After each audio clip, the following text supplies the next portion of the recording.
দারুল দেওবন্দ বলেছেন, অর্থাৎ তাদেরকে অ্যাভয়েড করতে হবে, তাদের অনুসরণ করা যাবে। হ্যাঁ, বাংলা বাংলা করে আছে মামলা। ইসলামে রয়েছে, ইসলাম হচ্ছে ক্ষমার ধর্ম বলে আমরা ইসলামের ক্ষমা হচ্ছে মহত্ব। আপনারা কি তাদেরকে ক্ষমা করার বিষয়ে পথভ্রষ্ট থেকে ভাষা করে তাদেরকে আপনারা ভালোর পথে এনে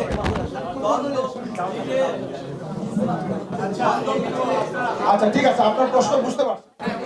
ইসলাম হলো ক্ষমার ধর্ম। আচ্ছা, আপনার পকেটের টাকা একজন পকেট নিয়ে গেছে, আমি যদি আপনার অজ্ঞাত সারে আমি যদি তাকে ক্ষমা করে দেই, আপনি এটাকে অ্যাকসেপ্ট করবেন?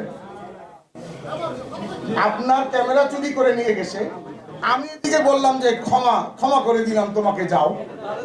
আমি বলি দ্বন্দ্ব বাড়ার কথা না। আপনার জিনিস চুরি হয়েছে, এটা যেমন আমি ক্ষমা করার অধিকার রাখি না, ঠিক তেমনি ভাবে কোরআন ও সুন্নাহর পরিপন্থী বাতিল ফেরকা কেউ তৈরি হইলে তাকে ক্ষমা করার অধিকার জমিনের দূরে কোনো আলেম সে ক্ষমতা রাখে না।